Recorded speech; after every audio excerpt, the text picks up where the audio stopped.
Você falou que o centro de origem, tanto da carinata quanto da couza, é lá na Abissínia, né? É Isso. considerado, ele era considerado uma planta que necessita de frio para a produção? Ou hoje nós temos a possibilidade de produzir de ponta a ponta no Brasil a carinata, Felipe? A canola, a couza, ela foi levada muito para regiões temperadas. Uhum. A canola foi desenvolvida no Canadá, então já foi mais alguns rounds de melhoramento feito em ambiente frio, mas a carinata ela está muito próxima ainda do centro de origem dela, que é no trópico, né, em cima do Equador. Perfeito. Então, quando a gente adquiriu o banco da carinata, os primeiros ensaios que a gente fez foi no Uruguai e na Argentina. E aí a gente viu que lá nos últimos 10 anos, a produtividade dela ficou entre 1,2 e 1,3 de média. No Uruguai, ela chega a atingir 1,5 toneladas por hectare. E aí a gente começou a testar também no Brasil. Então lá ele teve uma curva de crescimento interessante, mas a gente viu que precisava buscar os outros mercados. No Rio Grande do Sul, a produtividade também ficou, na média, 1,5 toneladas. No Paraná, a gente teve ali na região de Guarapuava 3,1 toneladas. Poxa, o dobro? O dobro. Em Uberlândia, a gente chegou a 2,8. E no PADEF, ali em Brasília, a gente chegou a quase 4 toneladas. Então isso mostra que regiões aí um pouquinho com talvez uma altitude ou clima um pouquinho mais quente, ela responde melhor. Perfeito. E aí faz todo sentido. Depois que o negócio que a gente faz, começa engenheiro de obra pronta, né? Ela ficou 50 milhões de anos se desenvolvendo na região da Etiópia. Aí a gente quis em 10 anos levar para o clima temperado.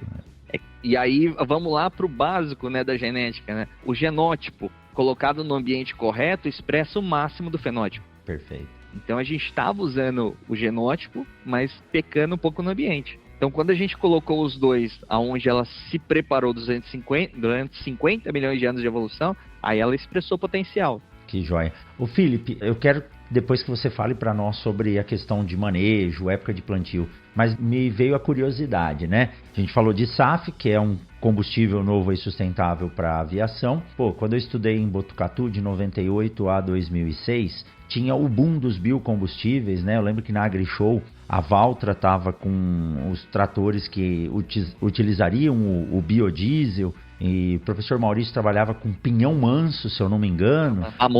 Mamona pra caramba, inclusive o Rogério, que hoje é melhorista aqui do IMA, né? Trabalhou junto na época. E um dos grandes fatores era que essas oleaginosas propriamente ditas, porque quando a gente fala aqui para os nossos alunos que a soja não é uma oleaginosa, porque ela não tem, eles assustam, mas como não? Isso está escrito nos livros, mas não é, né? Não é. Então a carinata ela se caracteriza como uma oleaginosa. Qual é a porcentagem de óleo que ela apresenta em média e como que funciona o processo de extração, né, desse óleo?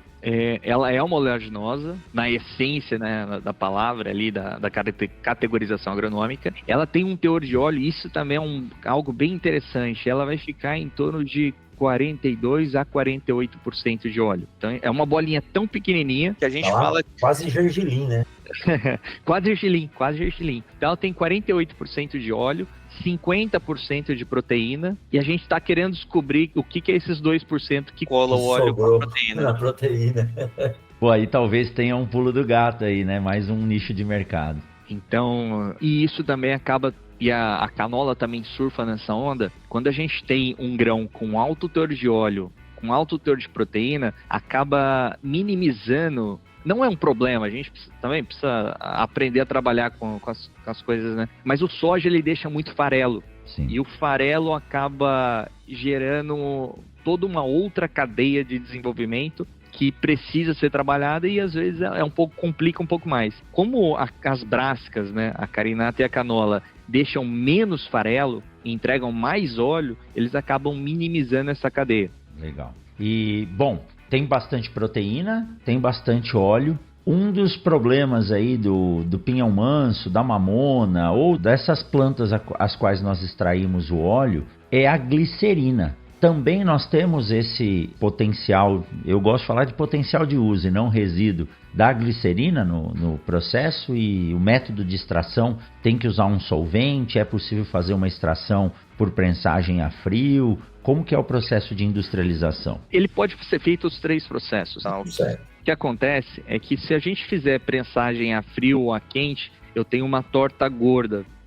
O óleo da carinata, e aí para canola o problema é menor, mas no caso da carinata, o óleo tem aquela toxicidade. Então eu preciso migrar para uma extração por solvente, e aí a Nufarm já tem um protocolo patenteado para a gente fazer o máximo de extração do óleo e deixar a torta com menos toxicidade possível. Hoje a torta de carinata, apesar da toxicidade do óleo, ela é usada para alimentação animal, de monogástricos. E aí na Europa é uma febre pelo farelo da carinata. Como a carinata ela tem todo esse manejo sustentável, é não transgênica e ainda tem selo de sustentabilidade, é como se você alimentasse teu animal com um produto com uma pegada de carbono. Então se diz tanto que a criação extensiva de animal acaba emitindo muito CO2. E se ela for alimentada com uma ração que não tem emissão de CO2?